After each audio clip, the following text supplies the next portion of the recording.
आजचं संपूर्ण राज्यभराचं वातावरण शिवछत्रपती तर नुकतंच या ठिकाणी राज्याचे मंत्री चंद्रकांतदादा पाटील यांचं भाषण सुरू होतं. त्याचा शुभारंभ केलाय आणि अशा आनंदाच्या क्षणी मुंबईकरांसाठी 24 तारखेला लहान मुलं रात्रीची वाट बघतात 24 डिसेंबरला की काहीतरी आपल्याला पदरी एक भेट मिळेल. मला आनंद होतो की आपल्या देशाच्या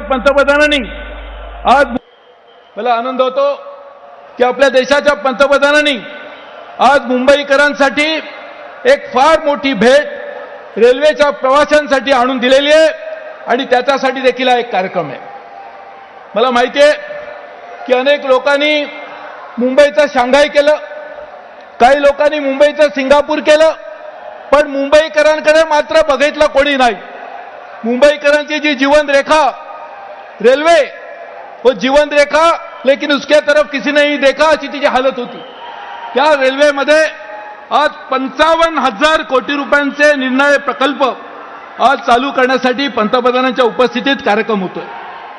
त्यामध्ये MUTP 3चा 11,000 कोटीचा प्रकल्प, पनवेल वसई विरार, छत्रपती शिवाजी टर्मिनस पनवेल, बँड्रा विरार ह्यासाठी राज्य सरकारच्या सहकार्याने 45,000 कोटी रुपयाचे प्रकल्पावर देखील आता थोड्या वेळाने सह्या होतील.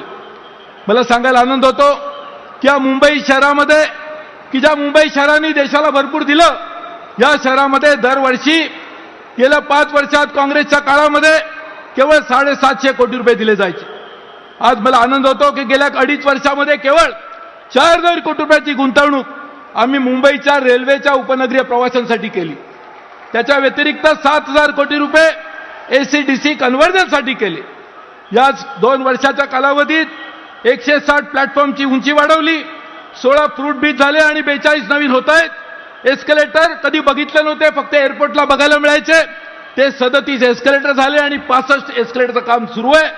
54 लिफ्ट या उपनगरीय प्रवाशांसाठी आपण दिल्या. 36 स्टेशनचं सुशोभीकरण झालं आणि आज मला सांगायला आनंद होतो की राज्याचे मुख्यमंत्र्यांनी आम्ही ठरवलंय की इकडच्या सर्व उपनगरीय रेल्वेच्या स्थानकांचा पुनर्विकास देखील आम्ही करणार आहोत. त्याचबरोबर मुंबई ठाण्यासारख्या अनेक ठिकाणी निम्न दर्जाच्या रेल्वेच्या सुखसोयी दिल्या जातील आणि या सर्व सुखसोयींचा शुभारंभ आज आता सन्माननीय पंतप्रधानांच्या उपस्थितीत होणार आहे.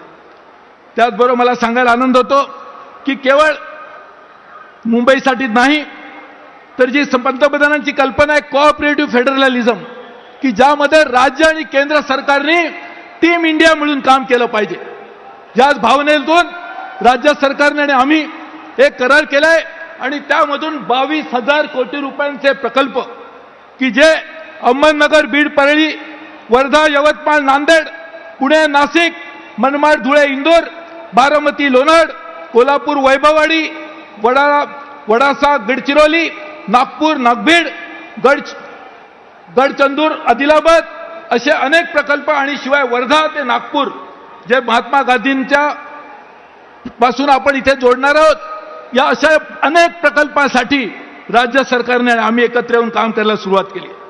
मला सांगायला आनंद होतो की या राज्यामध्ये रेल्वेमधून जेवढे पैसे मिळायचे त्यामध्ये गेल्या 2.5 वर्षात पंतप्रधानांनी रेल्वेला जे महत्त्व दिलं त्यामुळे जवळजवळ 3पट जास्त गुंतवणूक महाराष्ट्राच्या रेल्वे प्रकल्पामध्ये केवळ गेल्या 2.5 वर्षात आपण केली. आज 53,000 कोटी रुपयाचे विविध प्रकल्प महाराष्ट्र राज्यासाठी रेल्वेमार्फत राबवले जात आहेत.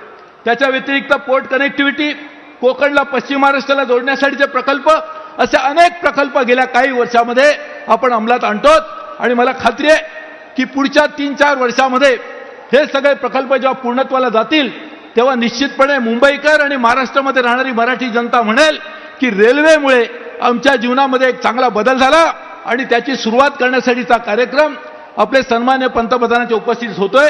मी तुमच्या सगळ्यांचे मनापासून आभार मानतो. पंतप्रधानांनी रेल्वेला जी प्राथमिकता दिली ती आतापर्यंत देशाच्या कोणत्याही पंतप्रधानांनी पूर्वी दिली नव्हती. रेल्वेमधून विकास होईल, रेल बढे देश बढे या घोषणेमधूनच आपण कार्यक्रम करतोय आणि या रेल बढेचे एक पुढचं पाऊल आजच्या कार्यक्रमात पडणार आहे. मी पुन्हा सर्वांना मनापासून धन्यवाद देतो. जय हिंद, जय महाराष्ट्र.